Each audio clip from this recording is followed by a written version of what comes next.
and rightly so, say that businesses, especially small, medium, businesses, it will worsen the plight. The story also says that the PDP demands immediate reversal of anti-people policies.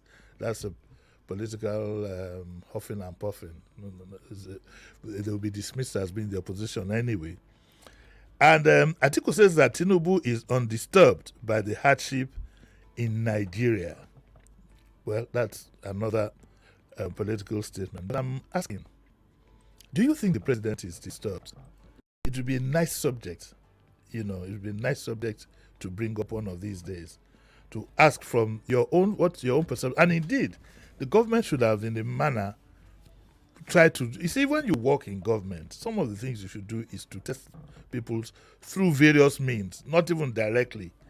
Don't make it look like you're asking for loyalty. A phone call to an independent editor or whatever, look, can you help us run this? We just want to get a feel. Do you feel, those of you listening out there, do you feel that the president is undisturbed by your hardship? Do you feel that he probably knows of an alternative and couldn't care less, or it's that he just thinks this is the best and only way to go about running this economy? You need to run that through your brain. It's very, very important. JAF asked Labour to provide leadership for resistance. I don't believe Labour can provide any form. You get a bit of huffing and puffing to fulfill all righteousness. But what I've always suspected of Labour is not any different in this instance. What I've always suspected of Labour, indeed suspected of various, and that's why individually as a principle, I don't join any, much as I would have loved to. In a nice environment, you'd have loved to come together with people of like minds. Let's see what we can contribute to this. You fall flat on your face. So, I think the last lesson I learned was during the June 12 crisis, when some of our leaders, who you thought, till death do us part, revolutionaries, till death do us part, and so on and so forth, they took up appointments in their budget. That day, I did not. I wept, but there was no water coming out of my eyes. And so since then, one has. I don't think Labour is going to, from the history, I don't think Labour is going to. Because in the first instance, the federal government over time, various governments over time, have gotten involved in all these strong bodies, the NMA, the Nigerian Bar Association, the NLC.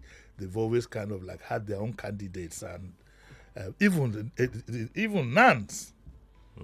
And therefore, and now, of course, maybe you can add NURTW for, just to add, if you want a long list, to add NURTW to it. So that's not going to happen. And then, so the NNPP begs Tinubu to reverse hike. This is the one I found laughable. Senate to intervene if Akpabio. And it says here that the president of the Senate, most distinguished Godswill Akpabio, has said the Senate will intervene in the latest hike in the pump price of petrol if the need arises. What a political statement. If the need arises. So the need never arises now, it's funny. NNPC has no powers to increase fuel price. That's the Femi Falana. Always towing the legal part of it. And unfortunately, nobody listens to him. It doesn't matter. It doesn't mean anything. If there's a breach of the Constitution, so be it. Dangote economical with the truth retail price, Petroan, and then the TUC urges federal government to create special forex scheme for Dangote. All of these reactions haven't addressed what I think, Sheriff, is the core reason why we are in this mess today. And my eyes are on that NNPC debt. It must be paid. By who?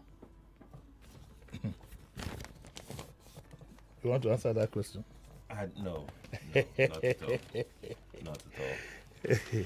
Let's move on to our next story this morning. So we have this one here on page 6, Vanguard newspaper. Death penalty, 3,650 inmates on death row nationwide. This is highly irresponsible and wicked.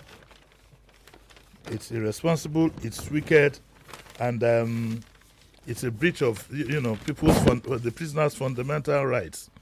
If a man had, first of all, Nigeria should make up its mind whether you want a death penalty or not.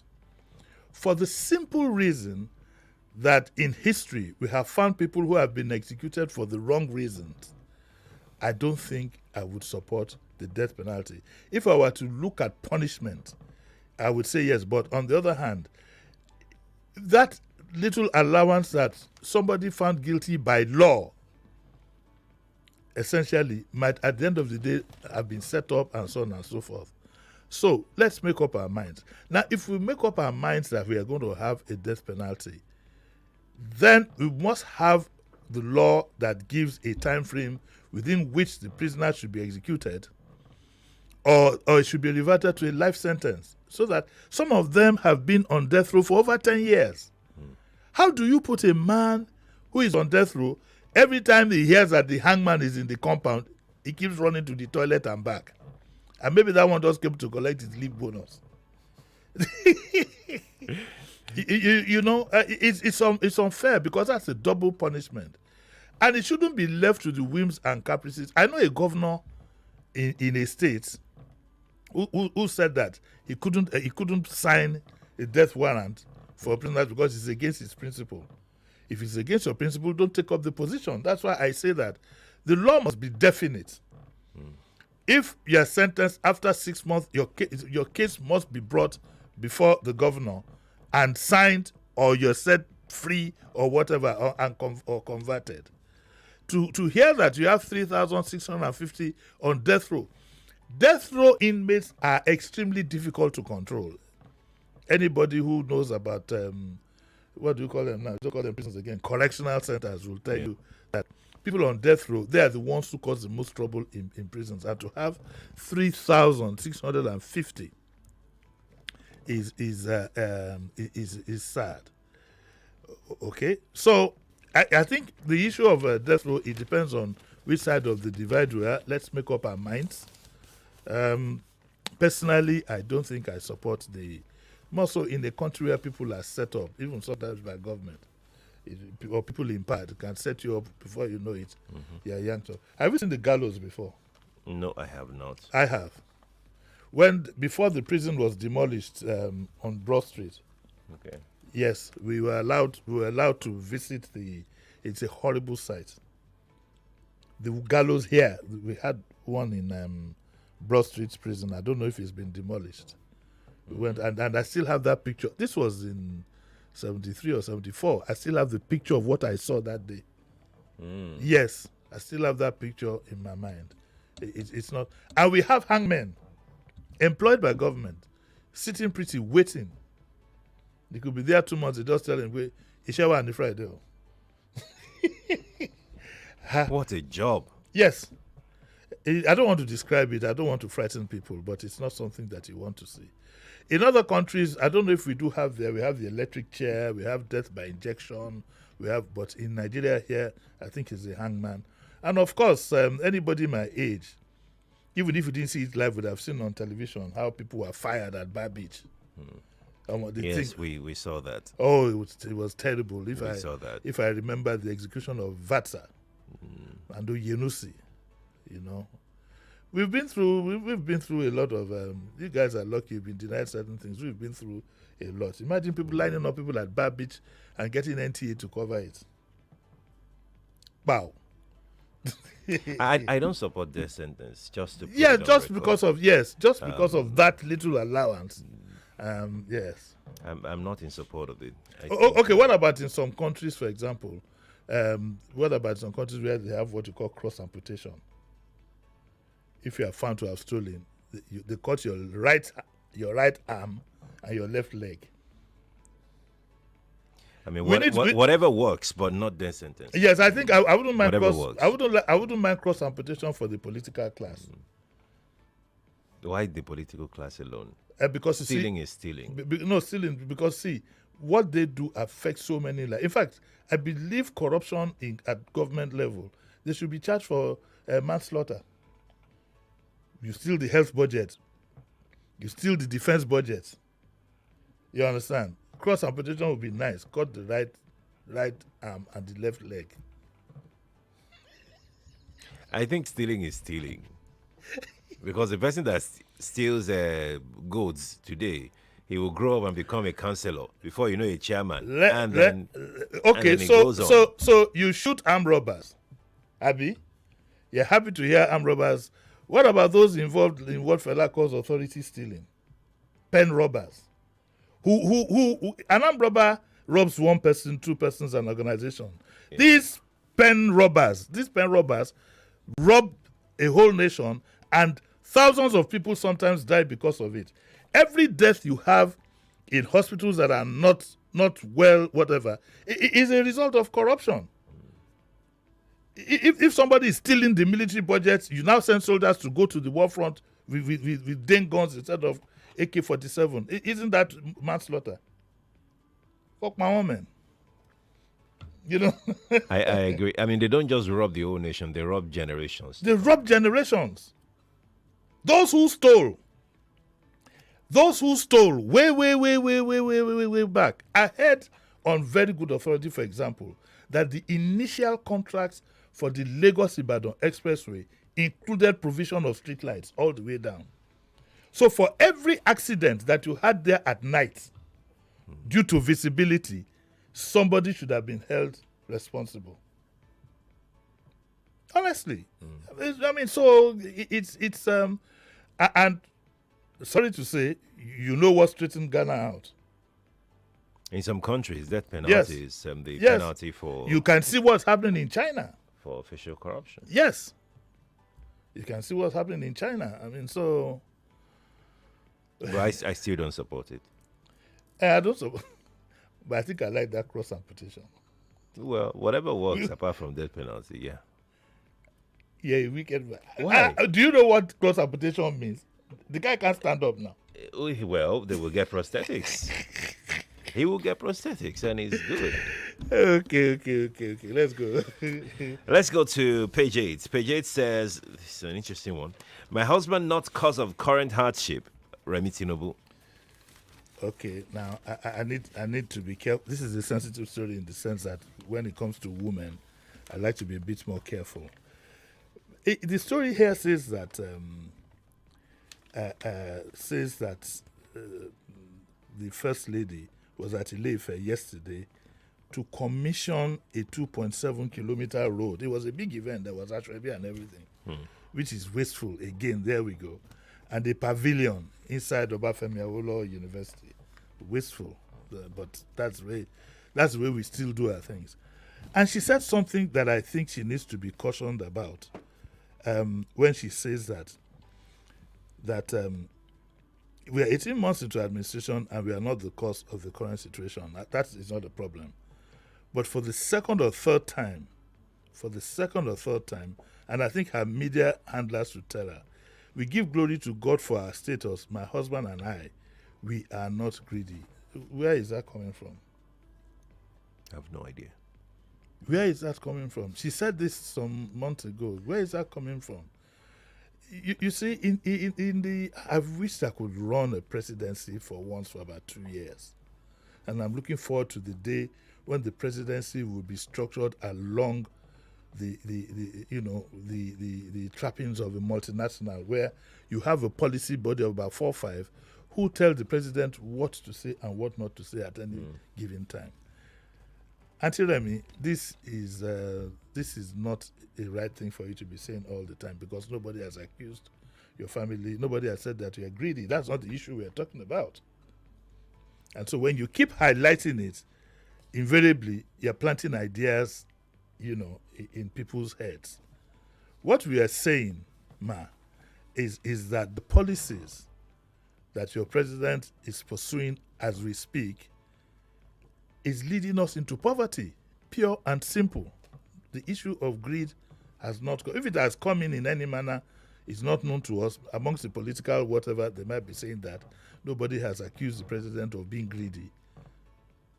We're not talking about being greedy. We are talking about bringing out policies that will make life better for us. Our life is going down the drain. We are being sucked down a drain. You know, when you pour water in a sink and it just keeps going down, that is what is happening. So the Madam Senator Tinubu, please, you need to don't complicate the issue as it were, because what you now have as headline in all the other papers, I purposely used my husband not cause of current hardship. In other papers, it says that we are not greedy. And so your press people should please advise you on that. But she says that we give glory to God, we are not greedy, we thank God for what he has done for us. I am happy to know that you thank God for what he has done for us. I am happy for what God has done for me, but I think I would beg him, after I've thanked him, I'll now whisper to him that, but you could have done better. Don't you just sound entitled? I would just, but you won't give glory to God for where you are, but you can look at yes, sir. You can call him as a yes, sir, but because it's not everybody, to be honest with you, that can thank God for what he has done. Very true. I mean, that's a fact. It's not everybody. I can almost tell you, that's a fact. I can almost tell you, that close to 60% would not feel the same way. Though, one who believes that God does as he wishes, okay, all we can do is but pray. God does as he wishes. That's a religious thing, so let's leave that out of it. But in the current state that a lot of people are in, it is difficult for you to think that they'll be thanking God for where they are. But we thank God for your own family. We wish you would do things that will make us also be like your family, so that we too can thank God for what he has done for us. As far as what I saw on television goes, just to commission a 2.7 kilometer road and pavilion, this is part of money fritter the way we are talking about. There is no way government money wouldn't have gone into that ceremony. A simple plaque would have done the job. Going there with about 50 people and meeting the Oni would still have done the job. It wouldn't have made it more whatever, but going with the paraphernalia of so many people and so on and so forth, big event, rulers, this and that and that and this. These are the wastages, that we keep talking about. These are the wastages we keep talking about. The optics. Forget all the smiling faces that are there. Those smiling faces are there because there is something for them in the immediate. And some of them are putting on smiling faces to show support. You might want to know on the way back in their various buses what they'll be whispering to each other. So it is important that this message gets to the First Lady. Otherwise, and she's an alumnus of OAU. She's an alumnus of OAU. I know that for a fact. Okay. All right. And so that's what it is. Yes, indeed. Let's go take another story very, very quickly. I've got this one here. It's the editorial in the Vanguard. Tinubu's annual leave breach. Who selected these stories now? Everything is about Tinubu. But it's not me. It's in the papers. And this editorial talks about the breach, his visit, his leave. And the Vanguard believes that the president's trip is in breach of Section 145 of the 1999 Constitution as amended, which provides that whenever, that's this capital, whenever the president embarks on a vacation, he must write the Senate and House of Representatives a letter of transmission of power to the vice president to hold forth as the acting president until he resumes. But the Vanguard believes that it is believed that President Tinubu has chosen to ignore this constitutional requirement, perhaps because of heightened political uncertainties. But they believe that that maybe he also learned from his predecessor, when Buhari, when Buhari left and Osinbajo was there for 2-3 weeks, whose absence resulted in some radical decisions by his VP, which departed from Buhari's personal directions. These include appointment of Onogen as Chief Justice of Nigeria and so on. All of us remember that. It is important for President Tinubu to please follow the Constitution. Indeed, we need to put something in the Constitution because we must make it clear to whoever is in any position that it's not a family position, it's not royalty. We must give allowance. You must have a vice president shouldn't just be a spare tire. You must go on a holiday. In fact, for your own health, go on a holiday, not a working holiday. You know, and let's do things with this idea of making power so personal. The president has run 1 year now, and I never heard of any holiday. Governor Sanwo-Olu has been governor now for about 5-6 years. I've not heard once that he went on leave, and my Aburo, his deputy governor, stood in for him for 2 weeks. Why? Take a break. And it's not enough for you to just say, okay, I'm going away for 2 weeks, and people have to keep calling you where you are. It's not good for the country. It's not good for you. You must, what we are told, good management, you do need compulsorily take a break, go on a cruise, go on a holiday, go lie down on the beach for 2 weeks or 1 month so that you come back refreshed. And I think in that regard, the only person that I remember who's ever done that is the gentleman that is fondly called Sheyi by his people, Makinde. Makinde, okay. Yes. He did that. He did that. Yes, he did. All right, so let's go to this story in the Guardian newspaper. Lagos, if you're just joining us, you're welcome, yeah? We're almost done, Sha. Let's see. Don't. Why are you laughing? No, I like the way you said it. Actually, what was making me laugh was there's a way you look at me when I'm about to say something. Like you're holding your breath. And it rattles me a bit. I don't know why I said it. Okay, let's go on. It's almost done. I looked at you and they hurry to get out of this. All right, so this story says, "Don't dare military. Defense HQ wants Asari Dokubo." I think somebody has to,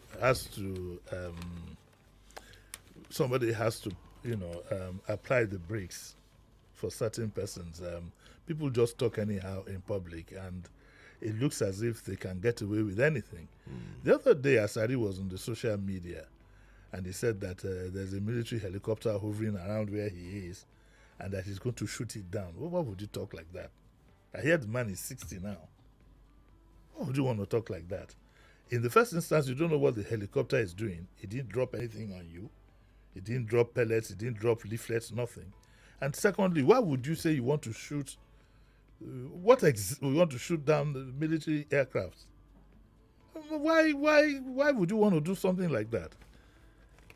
What kind of example are we setting for younger people? Impunity. And reacting to his claim, the Director of Defense Media Operations, Major General Edward Buba, dared him to come to the battlefield and see whether he could contain the military or not. This response itself is not nice. It is a bit childish. We dare you to come to the battlefield. That kind of dialogue shouldn't be going on between the military authorities and one person. You're giving him some level of importance that he doesn't deserve. Check what the law says and do the needful. You don't even need to make a statement on it. You just need to do the needful. If it's that it should be reined in, or if you need to put a call through to the Attorney General or whatever, we can't continue to have people who believe that they are not under the control and supervision of the laws of Nigeria. I don't agree to that. Because the man says that, Buba says, the general says, come to the battlefield and see whether he can condemn it or not. He felt that the ex-minister will be taken out if he showed up on the battlefield. This is like when you are in school, when Shesonku Yoro used to bully me back in those days. And when I do something that he doesn't like, he'll say, we had a place in the school called the Laws. It was called Laws. That's where the battle starts. You know that kind. Every school had. I'm sure your school, you had a place. It's behind the hall. Why would the general say this? It's embarrassing. Either the military could have kept quiet or passed a note to the Attorney General or whoever it is that, check this out. You can't threaten the military. And then the military starts dialoguing with you that come out, Tobe. I think this development And when he was even going to react, this is what he said. He said, now to comment by an individual, he couldn't even name him, that he can shoot down military helicopters. I think that's laughable. And I say that because we're in a democracy and we're professional, of course, we cannot just, based on somebody's comments, begin to do certain things. They will accuse the military of being undemocratic. The military is not the only security agency, force, or department in the country. Other security forces have a role to play constitutionally when it comes to some of these issues. I tell you that it doesn't have that capability, but I will allow the security forces that are responsible for handling such cases to take up the matter. What's this? As is, come on the battlefield and we take you out. He should come on the battlefield and see whether we can react or not. I think silence in this case would have been golden. But there's a need, I please admonish all of us, especially adults, to know that we cannot live in a country of chaos, no matter how justified you think what you're doing is. We can't live in a country of chaos. And so let's all be very, very careful with the rhetoric. I'm not really surprised. Okay, there's no time. I'm just going to add something very small. There was a time when this same Asari, paraded the streets of some streets in River State with his boys. Yes, RPGs. With RPGs and all of that. What came out of it? Nothing. So why are we surprised? So a monster is coming up now. Yeah. Why are we surprised? But you see, that there was a time he did that in support of the president. You see what I say about presidents? Yeah. If you ride on the back of a tiger, where do you end up? Where do you end up, Sheriff?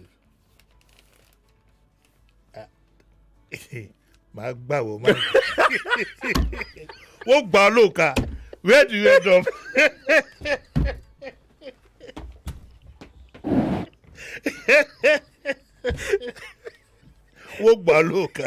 We have to go. Okay. We must go now. I'll be back at 9. Lagos is back at 9. Let's hand you back to Kofi Battles.